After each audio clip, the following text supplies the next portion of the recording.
নমস্কার, নিউজ দেওয়ার প্রাইম নিউজে আপনাদের সবাইকে স্বাগত। আমি রয়েছি আপনাদের সাথে রাখছি, চোখ রাখছি খবরে। আগরতলার পূর্ব চাঁদবাড়ি এলাকায় নির্মীয়মান একটি আবাসনের অরক্ষিত চৌবাচ্চায় পড়ে গিয়ে মর্মান্তিকভাবে মৃত্যু হয় কৃষ্ণ দেবনাথের ছেলে প্রসেনজিৎ দেবনাথ এবং মেয়ে প্রিয়াঙ্কা দেবনাথের। বিষয়টি নিয়ে আগেই দুঃখ প্রকাশ করেছিলেন মুখ্যমন্ত্রী ডাক্তার মানিক সাহা। সোমবার জিরানিয়ায় তাদের বাড়িতে গিয়ে সদ্য দুই সন্তানহারা মা বাবার সঙ্গে দেখা করেন মুখ্যমন্ত্রী ডাক্তার মানিক সাহা। প্রাথমিক পর্যায়ে রাজ্য সরকারের পক্ষ থেকে ৮ লক্ষ টাকার চেক সংশ্লিষ্ট পরিবারের হাতে তুলে দেন মুখ্যমন্ত্রী। সিসিটিভি ফুটেজ দেখে প্রাথমিকভাবে জমা পড়েছে তদন্তের রিপোর্ট। পরবর্তী সময়ে পরিবারটির প্রতি আরও সাহায্যের বিষয়টি বিবেচনাধীন বলে জানিয়েছেন মুখ্যমন্ত্রী। সহ অন্যান্য আধিকারিকরা সেখানে পৌঁছানোর পর সিসিটিভি দেখে তারপর কিভাবে কি হলো একটা রিপোর্ট এখন প্রাথমিকভাবে আমার কাছে একটা দিয়েছে। তো যাই হোক, এই ঘটনা তো ওনাদেরকে তো আর ফেরত দিতে পারবো না। বাবা হচ্ছে এখানের কৃষ্ণ দেবনাথ বাবু, ওনার সাথে আজকে দেখা করলাম আমরা। উনি একজন লেবার হিসাবে ওনার কাজকর্ম করেন। ওনাকে আমাদের গভর্নমেন্টের তরফ থেকে ডিজাস্টার ম্যানেজমেন্ট থেকে যা দেওয়ার আমরা দিয়েছি, 4 লাখ টাকা 8 লাখ টাকা আমরা দিয়েছি। এদিকে এই মর্মান্তিকভাবে মৃত্যু হওয়া দুই ভাই বোনের হতভাগ্য পরিবারের জন্য সরকারি সাহায্যের আবেদন জানিয়েছিলেন রাজ্যের বিরোধী দলনেতা জিতেন্দ্র চৌধুরী। সোমবার সংশ্লিষ্ট ঘটনাস্থল পরিদর্শন করেন বিরোধী দলনেতা। আগরতলার পূর্ব চানমারিতে নির্মীয়মান আবাসনের অরক্ষিত চৌবাচ্চায় পড়ে মর্মান্তিক মৃত্যু হয়েছে দুই শিশুর। সোমবার ঘটনাস্থল সরজমিনে পরিদর্শন করতে যান বিরোধী দলনেতা জিতেন্দ্র চৌধুরী। এক্ষেত্রে সংশ্লিষ্ট পরিবারটিকে আর্থিক সহযোগিতার জন্য সরকারি দৃষ্টি আকর্ষণ করেন বিরোধী দলনেতা জিতেন্দ্র চৌধুরী। এখানে যারা কনস্ট্রাকশন করছে, আবাসন বানাচ্ছে, তারা এখানে একটা চৌবাচ্চা খুঁড়েছে। এটা অরক্ষিত ছিল। দুটো বাচ্চা এখানে এসে হয়তো বা খেলতে এসছে বা অন্য কোনো কারণে এখানে এই চৌবাচ্চায় পড়ে মারা গেছে। তো আমরা এখানে আসলাম এই বাচ্চাদের মা বাবা বা অন্য কেউ আছে কিনা একটু কথা বলতে, তাদেরকে একটু সমবেদনা জ্ঞাপন করতে এবং তাদেরকে এই সরকার অথবা যারা ডেভেলপার তাদের তরফ থেকে কোনো সহযোগিতা করতে পারি কিনা এগুলি আলোচনার জন্য। কিন্তু দেখা গেল এই পরিবার কেউ নেই, তারা নাকি জেনে নিয়ে চলে গেছেন, তাদের অরিজিনাল বাড়ি সেখানেই। তারপর যারা এই কনস্ট্রাকশন করছে, একজন ডেভেলপার, তাদেরও লোকজন এখানে কেউ নেই। যাই হোক, আমরা এখানে এসেছি, দেখে গেলাম সরেজমিনে। আমরা প্রশাসনকে বলবো যাতে উপযুক্ত তদন্ত করে এবং তার সাথে এই পরিবারটাকে যাতে, নিশ্চয়ই গরিব পরিবার, এই জন্য তারা এখানে এসছে, হয়তো বা নির্মাণের সাথে যুক্ত আছেন। এটা সরকারের নিয়ম আছে ডিজাস্টার এই ফান্ড থেকে কিছু এই সহযোগিতা করার জন্য, এবং ডেভেলপারের তরফ থেকেও যাতে সহযোগিতা করে, এটা আমরা খোঁজখবর করে আমাদের পার্টির তরফ থেকে আমি ব্যক্তিগতভাবে নিজে চেষ্টা করব। আগরতলা চানমারি এলাকার ইন্টারন্যাশনাল স্কুলের কাছে জলে ডুবে মৃত্যু হয়েছে নাবালক ভাই ও বোনের। পূর্ব চানমারি এলাকার তাদের বাড়ির কাছে খেলতে বেরিয়েছিল কৃষ্ণ দেবনাথের সন্তান 6 বছরের প্রসেনজিৎ দেবনাথ এবং তার বোন 4 বছরের প্রিয়াঙ্কা দেবনাথ। কিন্তু অনেক সময় পেরিয়ে গেলেও আর বাড়ি ফিরে আসেনি তারা। আশেপাশের এলাকায় তাদের খোঁজাখুঁজি করে শেষে খবর দেওয়া হয় পুলিশে, তবে নিখোঁজ শিশুদের কোনো সন্ধান পাওয়া যায়নি। শেষ পর্যন্ত সকালে স্কুলের কাছে একটি ভবন নির্মাণের কাজের জলের পাম্প ডুবানোর জন্য খনন করা একটি অরক্ষিত চৌবাচ্চায় দুটি শিশুর আটকে থাকা মৃতদেহ দেখতে পান শ্রমিকরা। উল্লেখ করা যেতে পারে, মর্মান্তিক এই দুর্ঘটনা মৃত্যুতে শোক প্রকাশ করেছেন মুখ্যমন্ত্রী doctor Manik Saha. Bureau report, news now. ভারতের বুকে এখনো প্রতিষ্ঠা পায়নি বাংলা ভাষা, অথচ এই ভাষার কারণেই নোবেল পুরস্কার পেয়েছিলেন বিশ্বকবি রবীন্দ্রনাথ ঠাকুর। এক্ষেত্রে হারিয়ে যাচ্ছে বাংলা ভাষা, যেখানে পিছিয়ে পড়ছে বাঙালি। সোমবার অর্থাৎ 19শে মে বাংলা ভাষা দধিচি দিবস তথা বাংলা ভাষা মর্যাদা রক্ষা দিবস উপলক্ষে এমনটাই জানালো আমরা বাঙালি আঞ্চলিক রাজনৈতিক দল। বাংলা ভাষা মর্যাদা রক্ষা দিবস উপলক্ষে এদিন আমরা বাঙালির রাজ্য কার্যালয়ে আয়োজিত হয় কর্মসূচি। বাংলা ভাষায় রবীন্দ্রনাথ ঠাকুর 1913 সালে নোবেল পুরস্কার পেয়েছেন। যে ভাষা ভারতের সংবিধান স্বীকৃত ভাষা, এই বাংলা ভাষা ভারতের বুকে এখনো প্রতিষ্ঠা পায়নি সরকারি বেসরকারি কাজে। একটা জাতির মাতৃভাষা হারিয়ে গেলে জাতির পরিচয় লুপ্ত হয়, শুধু তাই নয়, শোষণ বঞ্চনার শিকার হয়, হীনমন্যতা বাসাবাদে। আজকে যেই কারণে একসময় যেখানে বাঙালিরা সারা ভারত অপারেশন সিঁদুর নিয়ে সংসদীয় কমিটিকে ব্রিফ করেছেন বিদেশ সচিব বিক্রম মিশ্রি। এদিকে বিজেপি সিঁদুরের ব্যবসায়ী বলে অভিযোগ করল কংগ্রেস। ভারত পাকিস্তান সামরিক সংঘাতের বিষয়ে সংসদীয় কমিটিকে ব্রিফ করেছেন বিদেশ সচিব বিক্রম মিশ্রি। অপারেশন সিঁদুরের অধীনে বিমান হামলা এবং 10 মে ভারত পাকিস্তান যুদ্ধবিরতি চুক্তির সম্পূর্ণ বিবরণ দেন তিনি। কংগ্রেস সাংসদ শশী থারুর, তৃণমূল কংগ্রেসের অভিষেক বন্দ্যোপাধ্যায়, কংগ্রেসের রাজীব শুক্ল এবং দীপেন্দর হুডা, AIMIM প্রধান আসাউদ্দিন ওয়াইসি এবং বিজেপির অপরাজিতা সারঙ্গী এবং অরুণ গোভিলের মতো অনেক সদস্য বৈঠকে উপস্থিত ছিলেন। 59 জন সদস্যের 7টি প্রতিনিধি দল ঘোষণা করেছে কেন্দ্রীয় সরকার। এতে রয়েছেন 51 জন নেতা এবং 8 জন রাষ্ট্রদূত। এক্ষেত্রে এনডিএ থেকে 31 জন এবং অন্যান্য দলের রয়েছেন 20 জন, যার মধ্যে রয়েছেন 3 জন কংগ্রেস নেতাও। বিশ্বের প্রধান দেশগুলো, বিশেষ করে জাতিসংঘের নিরাপত্তা পরিষদের সদস্য দেশগুলি সফর করবে এই প্রতিনিধি দল। অপারেশন সিঁদুর এবং পাকিস্তানের মদতপুষ্ট সন্ত্রাসবাদের বিষয়ে ভারতের অবস্থান উপস্থাপন করবে এই প্রতিনিধি দল। অপারেশন সিঁদুর পরিচালনা করেছিল ভারতীয় বায়ুসেনা বা স্থায়ী হয়েছিল 23 মিনিট। এতে ধ্বংস করা হয়েছে 9টি সন্ত্রাসী আস্তানা। পাকিস্তানি বিমান ঘাঁটিগুলিকে লক্ষ্যবস্তু করা হয়েছিল। পরবর্তী পদক্ষেপে 10 মে বিকেল 5টায় ভারত ও পাকিস্তানের মধ্যে ঘোষণা করা হয় যুদ্ধবিরতি। সর্বপ্রথম সামাজিক মাধ্যম এক্সে এটি ঘোষণা করেছিলেন মার্কিন রাষ্ট্রপতি ডোনাল্ড ট্রাম্প। এদিকে সোমবার আয়োজিত সাংবাদিক সম্মেলনে বিজেপিকে সিঁদুরের ব্যবসায়ী বলে অভিহিত করেছে কংগ্রেস। ট্রাম্প বারবার দাবি করেছেন যে তিনি যুদ্ধ বন্ধ করেছেন। ভারতের সাথে বাণিজ্য বন্ধের হুমকি দেওয়া হয়েছে, তার মানে সিঁদুরের ব্যবসা চলতেই থাকলো এবং এই ক্ষেত্রে নীরব রইলেন প্রধানমন্ত্রী বলে অভিযোগ করল কংগ্রেস। भारत चीन युद्ध के बीच में विशेष सत्र संसद का बुलाया और चर्चा की। हमने मांग की नरेंद्र मोदी जी से कि एक विशेष सत्र संसद का बुलाइए, होना तो वो भी चाहिए था, नहीं हुआ। इस सरकार में क्या होना चाहिए और क्या होता है में बहुत अंतर होता है, तो इसलिए हमें अब इस पर टिप्पणी करना कोई उचित नहीं होगा कि क्या होना चाहिए। पूरा देश जानता है कि क्या होना चाहिए। पूरा देश यह भी जानता है कि इस तरह से डोनाल्ड ट्रंप आकर बोले कि मैंने सीज फायर करवाया और धमकी देकर करवाया, यह भी नहीं होना चाहिए था। सिंदूर का सौदा भी नहीं होना चाहिए था, बहुत कुछ नहीं होना चाहिए था, लेकिन हो रहा है। होना यह भी नहीं चाहिए था कि एस जयशंकर पाकिस्तान को पहले ही चेतावनी दे दें, वो भी हुआ। होना यह भी नहीं चाहिए था कि चीन और अमेरिका पर प्रधानमंत्री और विदेश मंत्री का मुंह चुप हो जाए, बंद हो जाए, मुंह से आवाज नहीं निकल रही हो, वो भी आपके सामने हो रहा है। माइक। অপরদিকে কর্নেল সোফিয়া কুরেশি সম্পর্কে বিতর্কিত বক্তব্য দেওয়া মধ্যপ্রদেশের মন্ত্রী বিজয় শাহের ক্ষমা প্রার্থনা খারিজ করে দিয়েছে সুপ্রিম কোর্ট। এই বিষয়টি তদন্তের জন্য একটি সিট গঠনের নির্দেশ দিয়েছে দেশের সর্বোচ্চ আদালত।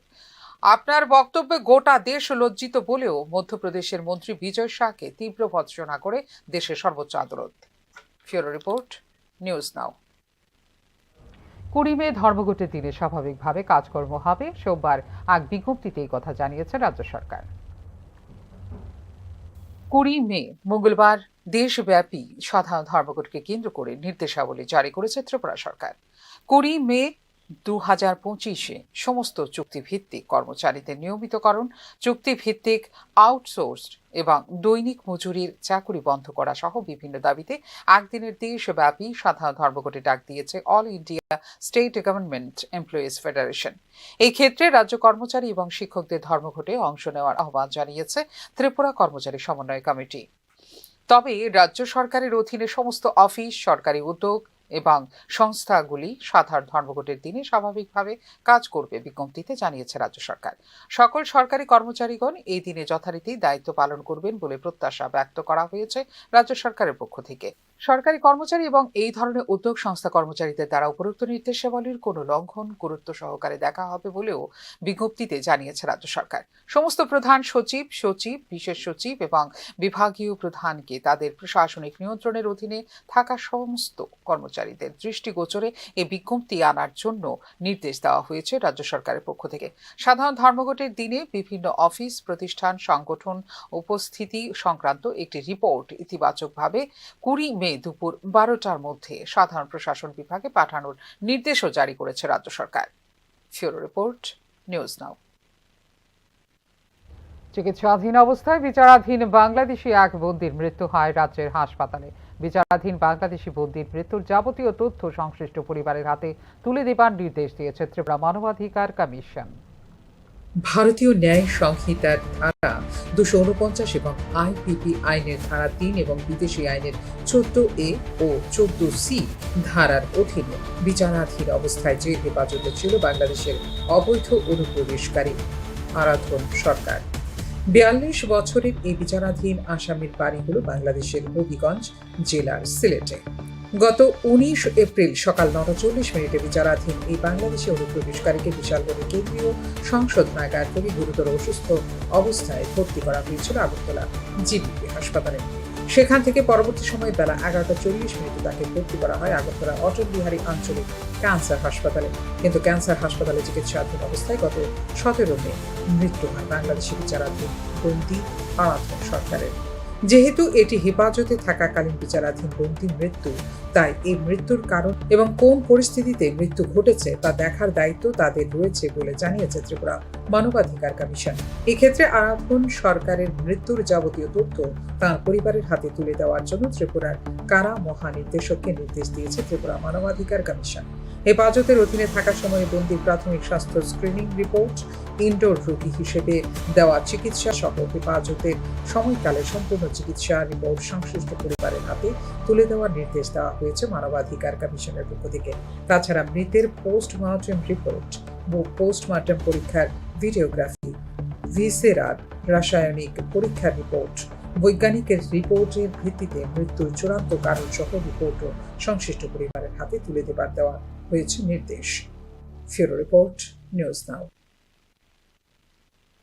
সিপিআইএম শাসনকালে ত্রিপুরার জনজাতি অধ্যুষিত অঞ্চলগুলিতে মৌলিক চাহিদার ঘাটতি ছিল চরম পর্যায়ে। রাস্তাঘাট, শিক্ষা ব্যবস্থা, বিশুদ্ধ পানীয় জল, কর্মসংস্থান সহ একাধিক গুরুত্বপূর্ণ পরিষেবা থেকে দীর্ঘদিন বঞ্চিত ছিলেন এইসব এলাকার মানুষজন। এক কথায় জনজাতিদের নিয়ে ভোটের রাজনীতি করেছে সিপিআইএম।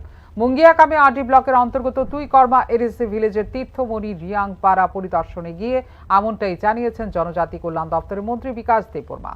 অবহেলিত সেই অধ্যায়ে ইতি টানতে বর্তমান বিজেপি সরকার ক্ষমতায় আসার পর থেকেই বিভিন্ন জনমুখী প্রকল্প গ্রহণ করে রাজ্যের প্রান্তিক এলাকাগুলিতে উন্নয়নের নতুন দিগন্ত উন্মোচন করেছে। রাজ্য সরকারের এই উদ্যোগে একাধিক প্রকল্প বাস্তবায়নের মাধ্যমে পানীয় জল, অবকাঠামো, অঙ্গনওয়াড়ি কেন্দ্র, শিক্ষার সুযোগ, রাস্তাঘাটের উন্নয়ন সহ বিভিন্ন মৌলিক চাহিদা পূরণে যথেষ্ট অগ্রগতি হয়েছে বলে জানিয়েছেন মন্ত্রী বিকাশ দেববর্মা।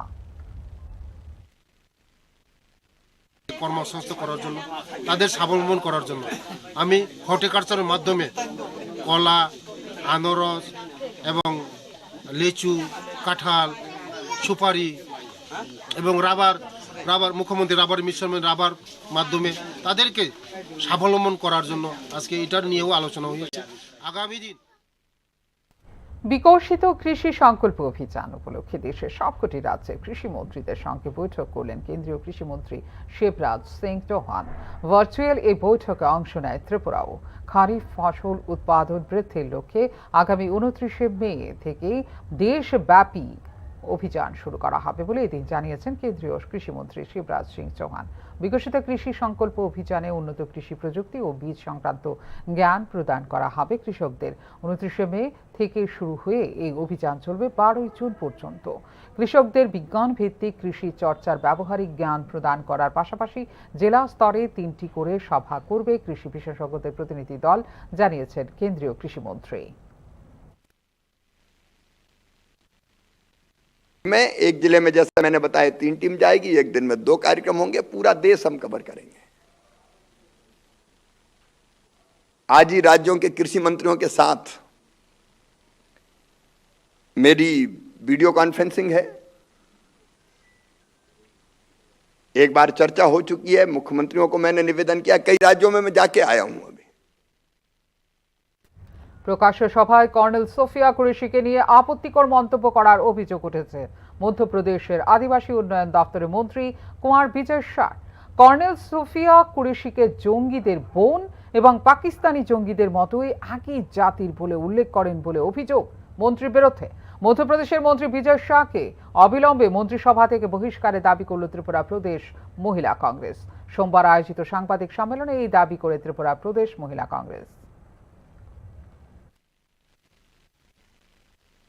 যে সেনা অধিকারী তথা কর্নেল সোফিয়া কুরেশিকে নিয়ে যে আপত্তিজনক এবং কুরুচিকর মন্তব্য মধ্যপ্রদেশের মন্ত্রী বিজয় শাহ করেছেন, তার বিরুদ্ধে আমরা গত 14 তারিখ আমরা প্রতিবাদ স্বরূপ ওনার কুশপুত্তলিকা দাহ করেছি।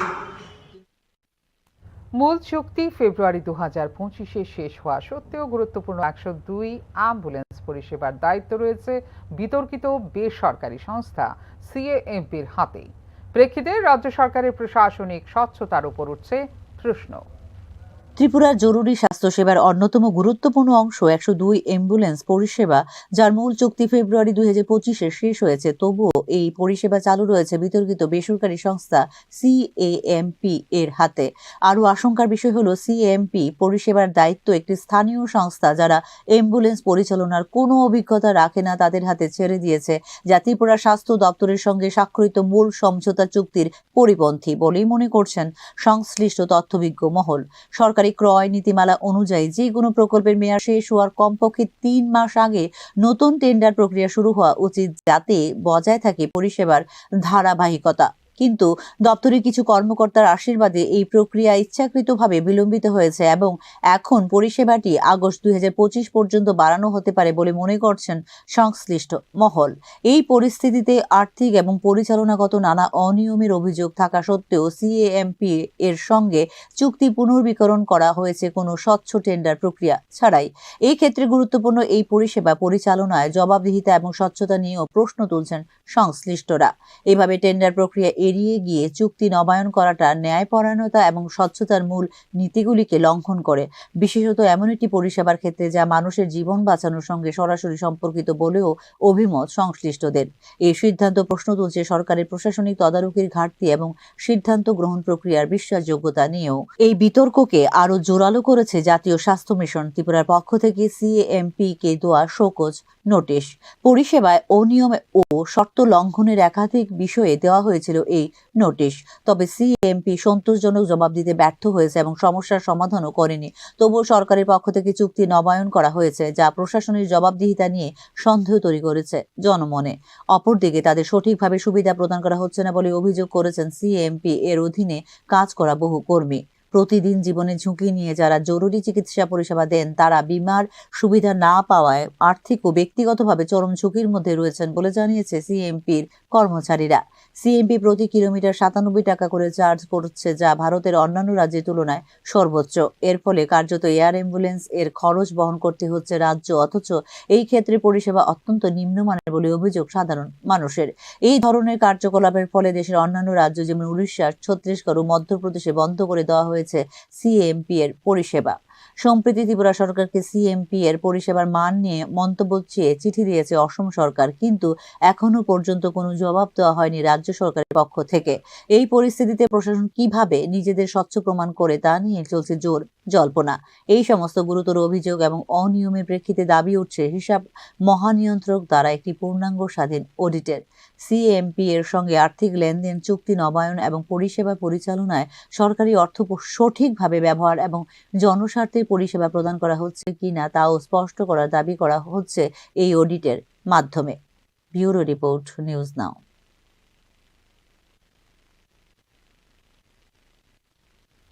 এই মুহূর্তে নিয়ে নিচ্ছে ছোট্ট বিজ্ঞাপন বিরতির পর ফিরে আসবো নানা খবরের সঙ্গে থাকবেন। আপনি দেখছেন নিউজ নাও, আমরা জানি কোনটা খবর। প্রথম আলো এলো শুদ্ধ সকাল, শুদ্ধ সলিলে আজ বাজালো ত্রিতাল, মন্দির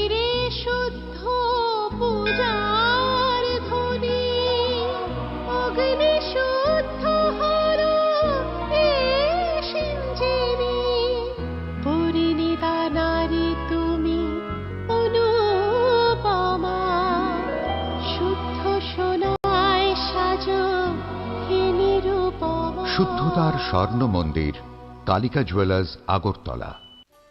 একটু চেষ্টাতেই দুল লেগে যায় নববধূর কানে, একটু চেষ্টাতেই মানিয়ে নেওয়া যায় বিবাহিত জীবনে। নানা অনুভূতি জড়ানো বিয়ের গয়না, শ্যাম সুন্দর কোম্পানি জুয়েলার্স। আপনি দেখছেন নিউজ নাও, আমরা জানি কোনটা খবর। বিরতির পর স্বাগত, চোখ রাখছে অন্যান্য খবরে। অঙ্গনারী সেন্টারে চাকরি কেলেঙ্কারিতে তালা ঝুলিয়ে দিল জায়গার মালিক। প্রেক্ষিতে এপ্রিল মাসে 3 থেকে সম্পূর্ণ বন্ধ হয়ে রয়েছে অঙ্গনারী সেন্টার। মার্চ মাস থেকে বন্ধ মিড ডে মিল পরিষেবাও। ঘটনা খাস চৌমুহনীর ঘোষপাড়ার 5 নম্বর ওয়ার্ডে অঙ্গনারী সেন্টার হেল্পার নিয়োগের দুর্নীতির অভিযোগ রয়েছে। অঙ্গনারী সেন্টারে মিড ডে মিল সহ এলাকার গর্ভবতী মহিলাদের যে সমস্ত খাদ্য সামগ্রী দেওয়ার কথা তাও প্রদান করা হচ্ছে না সঠিকভাবে। এদিকে সেন্টারে তালা লাগানোর ঘটনাকে কেন্দ্র করে কোনো আধিকারিক ঘটনাস্থলে আসেননি বলে জানিয়েছেন সংশ্লিষ্ট গ্রামবাসীরা। বলছে এই স্কুলটা কতদিন ধরে বন্ধ? আজকে প্রায় 3 মাস। স্কুলের নাম কি? অঙ্গনওয়াড়ি বিদ্যালয়, বঙ্কবিহারী অঙ্গনওয়াড়ি বিদ্যালয়। এটা কোন জায়গা থেকে? খাসমনি ঘোষপাড়া। খাসমনি ঘোষপাড়া কত নম্বর ওয়ার্ড? এটা 5 নম্বর ওয়ার্ড। আচ্ছা, কোন কি হয়েছে বিস্তারিত? জায়গা দিছি আমরারে এত টাকা সম্পদ দিয়ে রাখছি, আমরা কিছু না দিয়েছি রা অন্য ঘরের লোক নেতার বউরে দিয়েছে চাকরি, তো জায়গাটার কি মূল্য নাই? আচ্ছা, কত মাস ধরে বন্ধ স্কুলটা? ওই তো 2-3 মাস।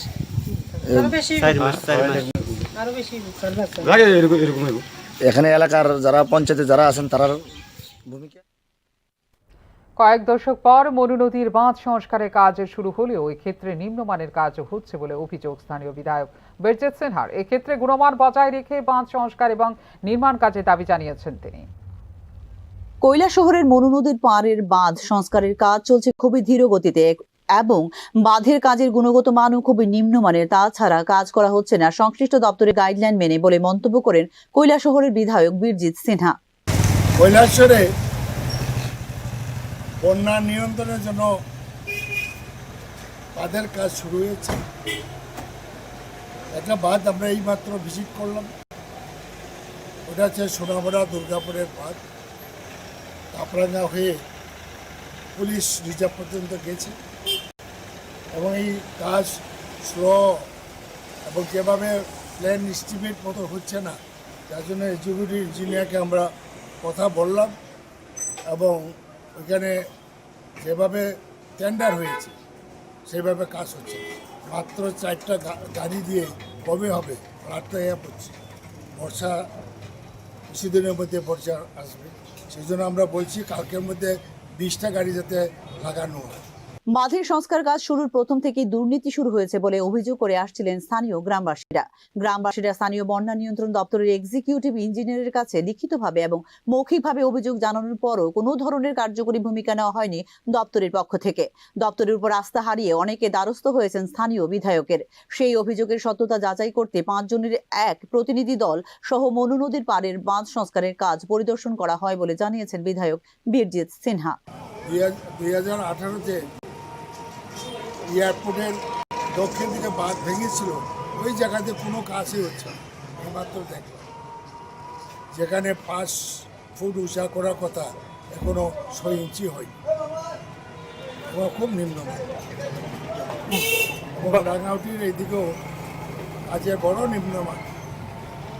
সুতরাং যেহেতু বন্যা নিয়ন্ত্রণের জন্য বাঁধ কোটি কোটি টাকা খরচা করে করা হয়েছে, এটা যাতে ইঞ্জিনিয়াররা তত্ত্বাবধান করে আমরা রিকোয়েস্ট কংগ্রেস পার্টিতে এবং আমি এমএলএ তরফ থেকে কিছু করা হয়নি।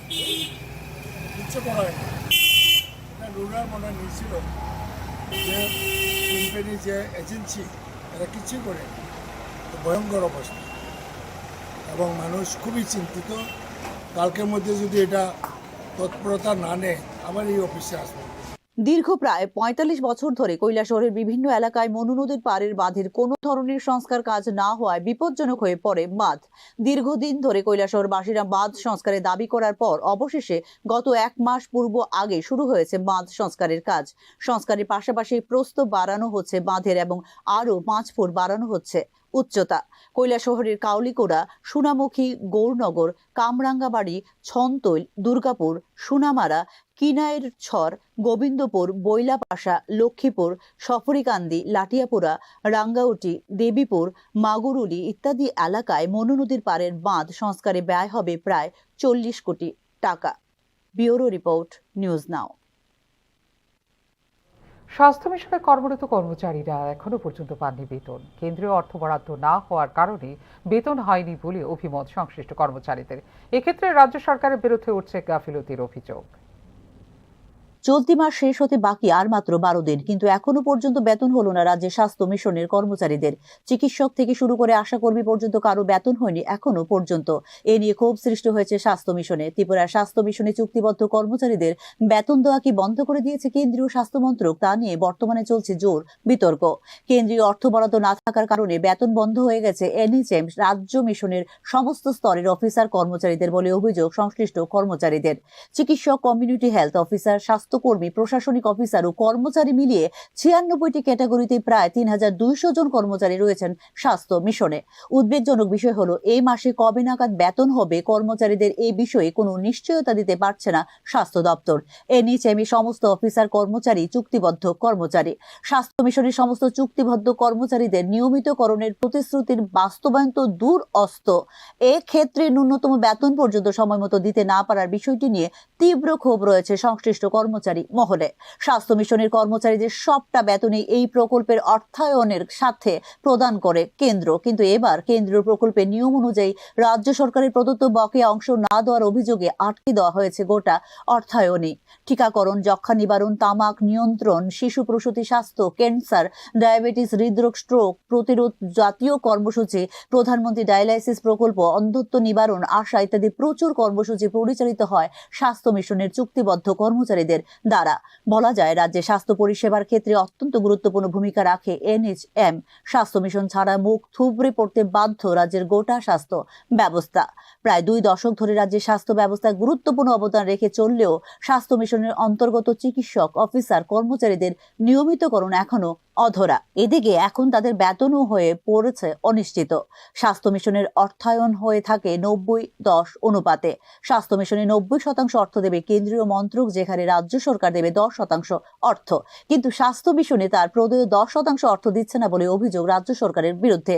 সেই জেরে টাকা দেওয়া আটকে দিয়েছে কেন্দ্র। প্রদত্ত রাজ্যের অংশের বকেয়া টাকার পরিমাণ প্রায় ৩১৭ কোটি টাকা বলে জানিয়েছেন দপ্তরের একাংশ আধিকারিক। স্বাভাবিক কারণে মাসে প্রায় ১৯ দিন অতিক্রম হয়ে গেলেও এখনো পর্যন্ত বেতন হয়নি স্বাস্থ্য মিশনের চুক্তিবদ্ধ কর্মচারীদের। ব্যুরো রিপোর্ট, নিউজ নাও। এখনকার মতো এই মুহূর্তে সংবাদ এই পর্যন্ত। অন্যান্য আপডেটস দেখার জন্য অবশ্যই নজর রাখতে হবে নিউজ নাওর পর্দায়। নমস্কার, শুভরাত্রি।